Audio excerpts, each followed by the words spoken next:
पूर्व मतदारसंघामध्ये अतुल सावे यांची लढत MIM सोबत आहे. रात्री इम्तियाज जलील म्हणाले आपले योगीजी आणि नरेंद्र मोदी कुठंतरी इथं प्रचाराला येणार आणि ते बिर्याणी खाऊन जाणार आहे असे सांगितले. कसं आहे की MIMचे जे इम्तियाज जलील यांना लोकसभेच्या निवडणुकीमध्येच छत्रपती संभाजीनगरच्या सगळ्या जनतेने नाकारलेलं आहे आणि सध्या त्यांच्या पायाखालची वाळू ही पूर्णपणे घसरलेली आहे. कारण आता संभाजीनगरची जनता ही पूर्णपणे विकासात्मक कामाच्या दृष्टिकोनातून मतदान करण्याकरता पुढारलेली आहे हे त्यांनी सिद्धसुद्धा केलेलं आहे. आणि त्यामुळे आता त्यांची पायाखालची वाळू घसरलेली असल्यामुळे इम्तियाज जलील सुद्धा काहीही वक्तव्य करायच्या मागे लागलेले आहेत. कारण त्यांना फक्त हिंदू मुस्लिम केल्याशिवाय या ठिकाणी निवडून येत नाही हे त्यांचं ध्येय होतं. मात्र आता संभाजीनगरची जनता ही कुठल्याही याच्यामध्ये आता विकासात्मक कामांमध्ये जाऊन त्या ठिकाणी मागच्या 2 टर्ममध्ये आदरणीय अतुलजी सावे यांना मोठ्या मताधिक्याने त्यांनी निवडून दिलं होतं आणि अतुलजी सावे साहेबांना नंतर कॅबिनेट मंत्रीपद त्या ठिकाणी मिळालं आणि त्यांच्या माध्यमातून आज संभाजीनगर शहरासाठी फार मोठ्या प्रमाणामध्ये जो निधी उपलब्ध झालेला आहे ही सगळ्या जनतेला हे माहिती आहे. त्यामध्ये विविध विकास कामे असतील, रोजगाराची कामे, उद्योग क्षेत्रातली कामे असतील, त्याशिवाय पाण्याचा प्रश्न आहे. या सगळ्या गोष्टींमध्ये ज्या मोठ्या स्पीडने कामं झालेली आहेत हे सगळे संभाजीनगरची जनता सगळ्यांना माहिती आहे. त्यामुळे मला असं वाटतं की असे काहीतरी आरोप करायचे, चिल्लर आरोप करायचे आणि त्या चिल्लर आरोपामध्ये करून समोर असलेल्या पब्लिकला काहीतरी हसवायचं, विदूषकी चाळे करायचे हेच त्यांचं सध्या काम आहे इलेक्शनच्या निवडणुकीपर्यंत निकालापर्यंत. मला असं वाटतं की तोपर्यंत त्यांनी ते तसले प्रकार करत राहावे. जनता मात्र सुज्ञ आहे.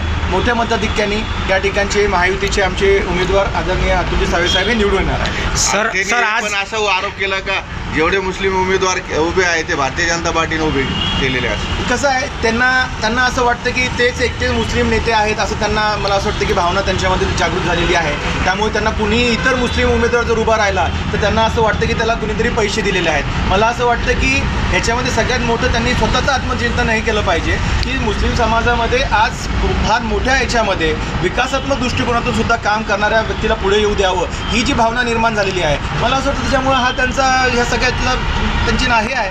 बरं, सत्ता आल्यास कुठंतरी प्रमोदजी राठोड साहेब तुम्ही केंद्र राज्यामध्ये मंत्रिमंडळावर तुमची वारणी लागणार असं बऱ्याच दिवसापासून तुम्ही काम करता? नाही, मी छत्रपती संभाजीनगरचा एक छोटासा कार्यकर्ता आहे. मी या ठिकाणी काम करायला मला खूप आवडतं आणि पक्षाने माझ्यावरती जी काही जबाबदारी दिलेली आहे ती मी अतिशय उत्साहाने आणि जोमाने पार पाडण्याचाच माझा प्रयत्न असतो. भाऊ, आज माजी मुख्यमंत्री अशोकराव चव्हाण साहेब शहरामध्ये आले आणि त्यांची पत्रकार परिषद झाली त्याच्याबद्दल तुम्ही काय बोलणार? आदरणीय अशोक चव्हाण साहेबांचा एक फार मोठा मानणारा वर्ग आहे आणि त्यांनी भारतीय जनता पार्टीमध्ये प्रवेश केल्यानंतर फार मोठ्या प्रमाणामध्ये त्यांच्यामुळे खरंच लोकांमध्ये उत्साहसुद्धा आलेला आहे.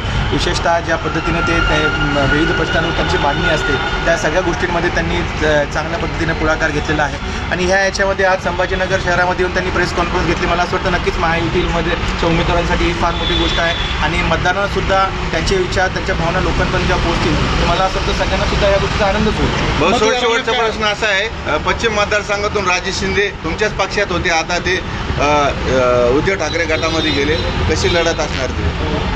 त्या ठिकाणी जरी त्यांनी पक्ष बदललेला असेल तरी मला असं वाटतं की त्या ठिकाणी आमचे महायुतीचे उमेदवार आदरणीय संजय शिरसाट साहेब मागच्या 2 टर्ममध्ये त्या ठिकाणी 3 टर्ममधून निवडून आलेले आणि फार मोठ्या प्रमाणात त्यांनी त्या ठिकाणी विकास कामं केलेली आहेत आणि या विकास कामाचं मी तुम्हाला आत्ताच म्हणालो की MIM हे जे आहे हे फक्त हिंदू मुस्लिम काहीतरी धार्मिक वाद निर्माण करायचा आणि धार्मिक तेढ निर्माण करून जिंकून यायचा हा जो त्यांचा अजेंडा आहे तो अजेंडा महायुतीच्या कुठल्याही उमेदवाराचा नाही आहे. आम्ही सगळे महायुतीचे जितके आमचे उमेदवार आहेत हे सगळेचे सगळे फक्त विकासात्मक दृष्टिकोन ठेवून विकासात्मक कामं करून या ठिकाणी त्यांनी मतदारांपर्यंत पोहोचण्याचा प्रयत्न करत आहोत आणि त्याच माध्यमातून आम्हाला असं म्हणायचं की आज छत्रपती संभाजीनगर शहरामधले जे 3 उमेदवार आहेत हे फार मोठ्या मताधिक्याने महायुतीचे उमेदवार या ठिकाणी निवडून येतील. मतदारांना काय आव्हान करतात तुम्ही? माझं मतदारांना या ठिकाणी एवढंच आव्हान आहे की येणाऱ्या 20 तारखेला प्रत्येकाने आपल्या घरामधला जो मतदार आहे त्या मतदाराला 100% प्रत्येकाने आपल्या घरामधलं मतदान करून घ्यावं जेणेकरून एक मोठ्या प्रमाणात जे शहरामध्ये धार्मिक तेढ निर्माण करण्याचं काम सुरू आहे.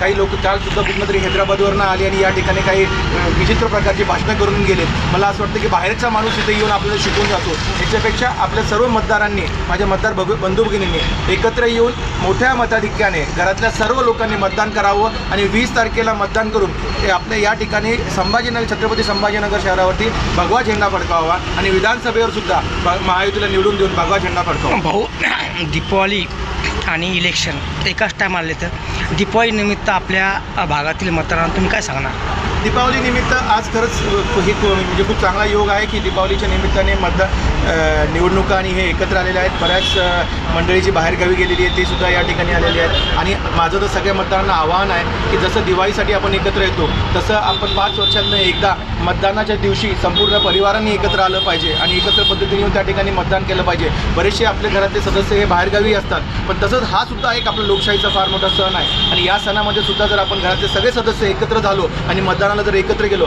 तर मला असं वाटतं की येणाऱ्या पुढच्या पिढीसाठी हा फार मोठा मेसेज आहे.